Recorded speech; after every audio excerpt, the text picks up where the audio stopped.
संतोषी माता व्रत कथा। जय माँ संतोषी। कथा इस प्रकार से है। एक बुढ़िया थी, उसके 7 पुत्र थे। 6 कमाने वाले थे और एक निकम्मा था। बुढ़िया माँ 6 पुत्रों की रसोई बनाती, भोजन कराती और जो जूठन बच जाती वह 7वें पुत्र को दे देती। परंतु वह बहुत भोला था, उसके मन में कोई विचार न आता। एक दिन वह अपनी पत्नी से बोला कि देखो मेरी माता मुझ पर कितना प्यार करती है। वह बोली हाँ हाँ क्यों नहीं, सबका जूटा हुआ बचा हुआ तो इसीलिए तो तुमको खिलाती है। वह बोला नहीं नहीं ऐसा नहीं हो सकता, पर मैं जब तक अपनी आंखों से ना देख लूं मान नहीं कह सकता। बहू ने कहा देख लोगे तब तो मानोगे। कुछ दिनों के बाद एक बड़ा त्योहार आया। घर में 7 प्रकार के भोजन और चूरमा के लड्डू बने। वह जांचने को सिर दर्द का बहाना बनाकर पतला कपड़ा सर पर रखकर रसोई में ही सो गया और कपड़े में से सब देखता रहा। 6 भाई भोजन करने आए। उसने देखा कि माँ ने उसके लिए सुंदर सुंदर आसन बिछाए हैं, 7 प्रकार की रसोई परोसी है। वह आग्रह कर उन्हें जिमाती, वह देखता रहा। भाई भोजन करके उठे, तब झूठी थालियों में से माँ ने सारे लड्डुओं के टुकड़ों को उठाया और लड्डू बना दिया एक। जूठन साफ कर बुढ़िया माँ ने पुकारा उठ बेटा, 6 भाई तो भोजन करके अब तू ही बाकी रह गया है, उठना कब भोजन करेगा। वह कहने लगा माँ मुझे भूख नहीं है, भोजन नहीं करना, मैं परदेश जा रहा हूँ। माँ ने कहा कल जाता हो तो आज ही चला जा। वह बोला हाँ हाँ आज ही जा रहा हूँ। यह कहकर वह अपने घर से निकल गया। चलते चलते उसे अपनी पत्नी की याद आई। वह गौशाला में कंडे थाप रही थी। वह जाकर बोला कि मेरे पास कुछ भी नहीं कि जो तुम्हें दे के जा सकूं, बस मेरे पास ये एक अंगूठी है, सो इसे ले लो और अपनी भी कुछ निशानी मुझे दे दो। वह बोली मेरे पास क्या है, यह गोबर भरा हाथ है। और उसने अपनी दोनों हाथ गोबर से सने हुए उसकी पीठ पर थपकी मार दी। वह चल दिया। चलते चलते दूर देश में पहुंचा। वहां पर एक साहूकार की दुकान थी। वह वहां जाकर कहने लगा भाई मुझे नौकरी पर रख लो। साहूकार को जरूरत थी, सो वह बोला रह जा। लड़के से पूछा तनख्वाह क्या दोगे। तो साहूकार ने कहा जरा काम देखकर दाम मिलेंगे। साहूकार की नौकरी मिली। वह सवेरे से रात तक नौकरी करने लगा। कुछ दिनों में दुकान का लेन देन, हिसाब किताब, ग्राहकों को माल बेचना, सारा काम वही करने लगा। साहूकार के 7-8 नौकर थे और सब चक्कर खाने लगे।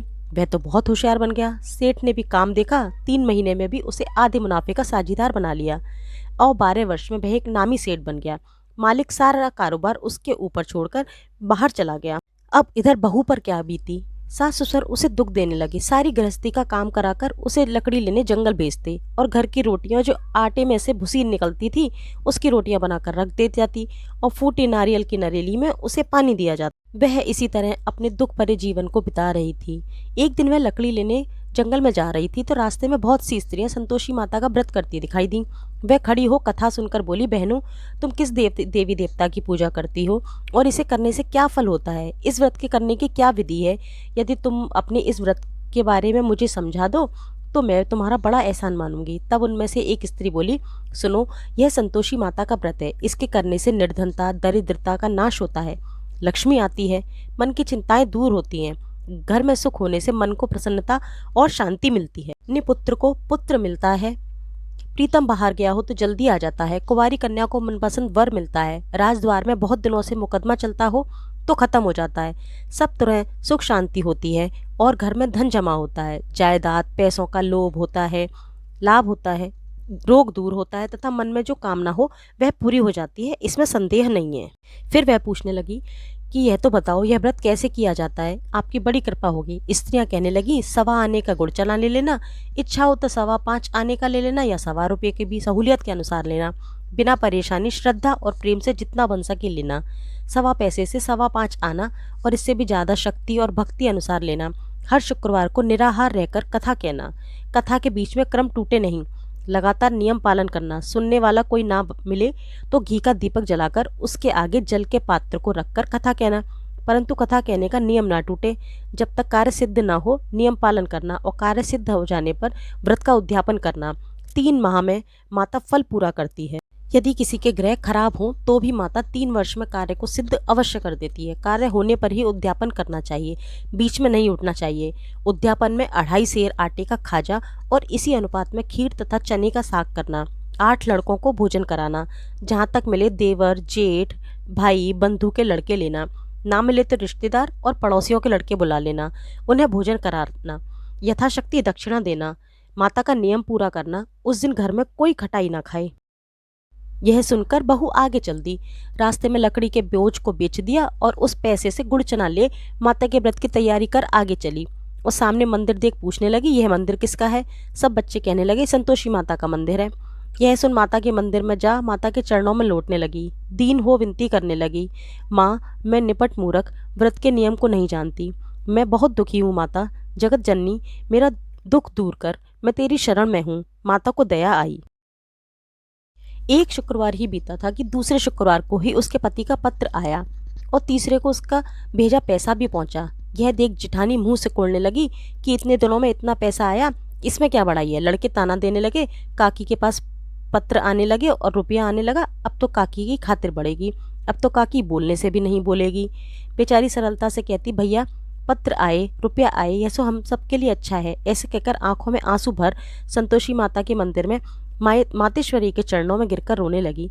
माँ मैंने तुमसे पैसा नहीं मांगा, मुझे पैसे से क्या काम, मुझे तो मेरे सुहाग से काम है, मैं तो अपने स्वामी के दर्शन और सेवा मांगती हूँ। तब माता ने प्रसन्न होकर कहा, जा बेटी तेरा स्वामी आ जाएगा। माता के वचन सुन खुशी से बावली हो वे जाकर घर का काम करने लगी। अब संतोषी माँ विचार करने लगी, इस भोली पुत्री से मैंने कह तो दिया कि तेरा पति आ जाएगा, पर आवे कहाँ, उसे तो सपनों में भी याद नहीं, उसे याद दिलाने के लिए मुझे जाना पड़ेगा। इस तरह माता बुढ़िया के बेटे के पास जा स्वप्न में प्रकट हो कहने लगी, साहूकार के बेटे सोता है या जागता है? वह बोला, माता सोता भी नहीं हूँ जागता भी नहीं हूँ, बीच में ही हूँ, कहो क्या आ गया है। माँ कहने लगी, तेरा घर बार कुछ है या नहीं? वह बोला, सब कुछ है, माँ बाप भाई बहन पत्नी, क्या कमी है? माँ बोली, भोले तेरी स्त्री कष्ट उठा रही है, माँ बाप उसे कष्ट दे रहे हैं, दुख दे रहे हैं, वह तेरे लिए तरस रही है, तू उसकी सुधि ले। वह बोला, माता यह तो मालूम है, परंतु जाऊं कैसे? परदेश की बात है, लेन देन का कोई हिसाब नहीं, घर जाने का कोई रास्ता नजर नहीं आता, कैसे चला जाऊं? माँ कहने लगी, मेरी बात मान, सवेरे नहा धोकर माता का नाम ले, घी का दीपक जला, दंडवत कर दुकान पर जा बैठना, फिर देखते देखते तेरा सारा लेन देन हो जाएगा, माल बिक जाएगा और शाम होते होते धन का ढेर लग जाएगा। सवेरे जल्दी उठ। उसने लोगों से अपने सपने की बात कही, पर सब लोग उसकी बात को अनसुनी करके खिल्ली उड़ाने लगे कि बताओ कहीं सपने भी सच होते हैं।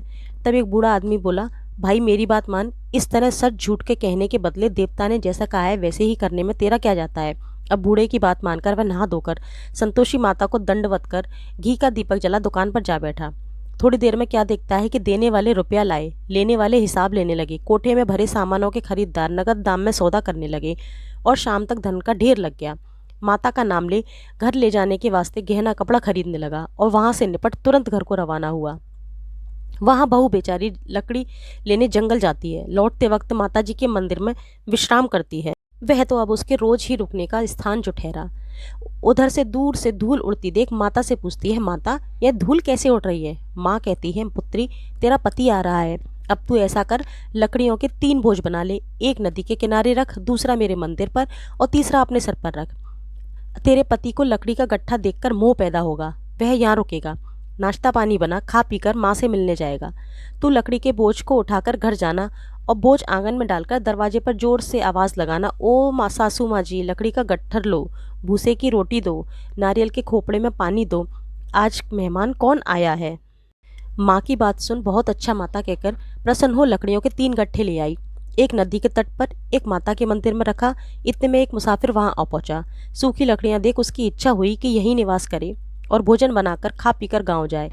इस तरह भोजन बनाकर विश्राम ले गांव को गया, सबसे प्रेम से मिला। उसी समय बहू सिर पर लकड़ी का गट्ठा लिए आती है, लकड़ी का बाहरी बोझ आंगन में डाल जोर से 3 आवाज़ देती है, लो सासू माँ जी लकड़ी का गट्ठा लो, भूसी की रोटी दो, नारियल के खोपड़े में पानी दो, आज मेहमान कौन आया है।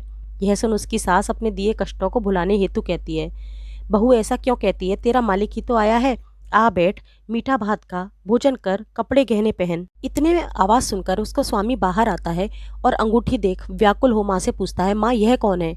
माँ कहती है, बेटा ये तेरी पत्नी है, आज 12 वर्ष हो गए, तू जब से गया है तब से सारे गांव में जानवर की तरह भटकती रहती है, घर का कामकाज भी कुछ नहीं करती, 4 समय आकर खा जाती है, अब तुझे देखकर भूसी की रोटी और नारियल के खोपड़ी में पानी मांगती है। वह लज्जित होकर बोला, ठीक है, मैंने इसे भी देखा है और तुम्हें भी देखा है, अब तुम मुझे दूसरे के घर की ताली दो तो मैं उसमें रहूं। तब उसकी माँ बोली, ठीक है बेटा, जैसी तेरी मर्जी, कहकर ताली का गुच्छा पटक दिया। उसने ताली ले दूसरे कमरे में तीसरी मंजिल पर जो था उसमें खोलकर सारा सामान जमाया। एक दिन में ही वहाँ राजा के महल जैसा ठाट बाट बन गया। दोनों सुखपूर्वक रहने लगे। इतने में अगला शुक्रवार आया। बहू ने अपने पति से कहा, मुझको माता का उद्यापन करना है। पति बोला, बहुत अच्छा, खुशी से करो। परंतु तुरंत ही उद्यापन की तैयारी करने लगा। जेठ के लड़कों को भोजन के लिए कह आई। उन्होंने मंजूर किया। तब जेठानी अपने बच्चों को सिखाती है, देखो रे, भोजन के बाद सब लोग खटाई मांगना, जिससे इसका उद्यापन पूरा ना हो।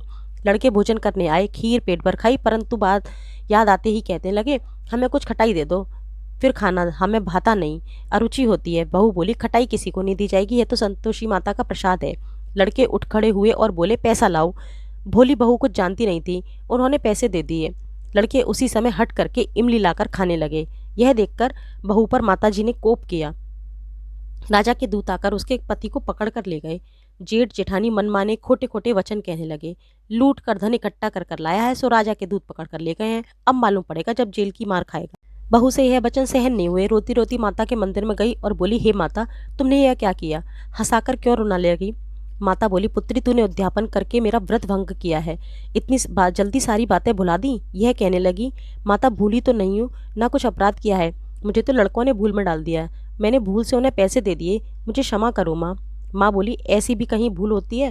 वह बोली, माँ मुझे माफ़ कर दो, मैं फिर से तुम्हारा उद्यापन करूँगी। माँ बोली, भूल मत जाना। वह बोली, अब भूल ना होगी। अब बताओ वो कैसे आवेंगे? माँ बोली, तेरा मालिक तुझे रास्ते में आता मिलेगा। वह घर की राह चली, पति आता मिला। उसने पूछा, तुम कहाँ गए थे? तब वह कहने लगा, इतना धन जो कमाया है उसका राजा ने टैक्स मांगा था, वह भरने गया था। वह प्रसन्न बोली, भला हुआ, चलो अब घर को चलो। कुछ दिन बाद फिर शुक्रवार आया। वह बोली, मुझे माता का उद्यापन कहा है। पति ने कहा, करो। फिर जेठ के लड़कों से भोजन करने को कहने गई। जिठानी ने एक दो बातें सुनाई। लड़कों को सिखा दिया कि पहले की तरह खटाई मांगना। लड़के कहने लगे, हमें खीर नहीं भाता, जी बिगड़ता है, कुछ खटाई खाने को दो। वह बोली, खटाई खाने को नहीं मिलेगी, खाना हो तो खाओ। वह ब्राह्मण के लड़कों को लेकर भोजन कराने लगी। यथाशक्ति दक्षिणा की जगह उन्हें एक एक फल दिया। इससे माँ संतोषी प्रसन्न हुई। माता की कृपा होते ही 9वें मास में उसके चंद्रमा के समान पुत्र प्राप्त हुआ। पुत्र को लेकर प्रतिदिन माता के मंदिर जाने लगी। माँ ने सोचा कि यह रोज आती है, क्यों ना आज मैं ही इसके घर चलूं, इसका आसरा देखूं तो सही। यह विचार कर माता ने भयानक रूप बनाया। गुड़ और चने से सना मुंह, ऊपर सूर्य के समान होठ, उस पर मिक्खियां भिनभिना रही थी। दहलीज पर पांव रखते ही सास चिल्लाई, अरे देखो रे, कोई चुड़ैल चली आ रही है, लड़को इसे भगाओ, नहीं तो किसी को खा जाएगी। लड़के डरने लगे और चिल्लाकर खिड़की बंद करने लगे। बहू रोशनदान से देख रही थी। प्रसन्नता से पागल होकर चिल्लाने लगी, आज मेरी माता घर आई है। यह कहकर बच्चे को दूध पीने से हटाती है। इतने में सास का क्रोध फूट पड़ा। इसे देख कैसी उतावली हुई, बच्चे को पटक दिया। इतने में माँ के प्रताप से जहाँ देखो वही लड़के ही लड़के नजर आने लगे। वह बोली, माँ, मैं जिनका व्रत करती हूँ यह वही संतोषी माता है। इतना कहकर वह झट से घर के सारे किवाड़ खोल देती है। सबने माता के चरण पकड़ लिए और विनती करने लगे, माता, हम मूर्ख हैं, हम अज्ञानी हैं, पापी हैं, तुम्हारे व्रत की विधि हम नहीं जानते। तुम्हारा व्रत भंग कर हमने बड़ा अपराध किया है। हे माता, अब आप हमारे अपराध को क्षमा करो। इस प्रकार माता प्रसन्न हुई। माता ने बहू को जैसा फल दिया वैसा माता सबको दे, जो पढ़े उसका मनोरथ पूर्ण हो। बोलो संतोषी माता की जय। आरती इस प्रकार से है, जय संतोषी माता मैया, जय संतोषी माता, अपने सेवक जन की सुख संपत्ति दाता।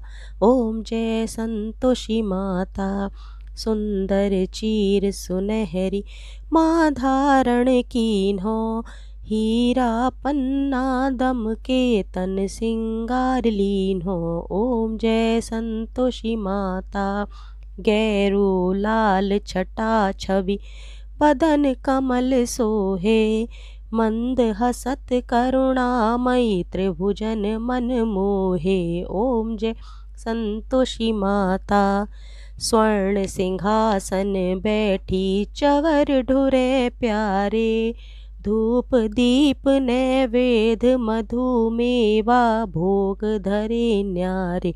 ओम जय संतोषी माता, गुड़ और चना परम प्रियता में संतोष कियो, संतोषी कहलाई भक्तन वैभव दियो। ओम जय संतोषी माता, शुक्रवार प्रिय मानते आज दिवस सोही, भक्त मंडली आई कथा सुनत मोसी। ओम जय संतोषी माता, मंदिर जगमग ज्योति मंगल ध्वनि छाई। विनय करे हम बालक चरणन सिर नाई। ओम जय संतोषी माता। भक्ति भाव में पूजा अंकृत की जय। बहु धन धान्य भरे घर सुख सौभाग्य दिए। ओम जय संतोषी माता। ध्यान धरो जाने तेरो मन वांछित फल पायो। पूजा कथा श्रवण कर घर आनंद आयो। ओम जय संतोषी माता। शरण गहे की लाज राखियो जगदम्बे। संकट तू ही निवारे दयामयी माँ अम्बे। ओम जय संतोषी माता। संतोषी माता की आरती जो कोई नर गावे। रिद्धि सिद्धि सुख संपत्ति वो जी भर के पावे। ओम जय संतोषी माता। बोली श्री संतोषी माता की जय।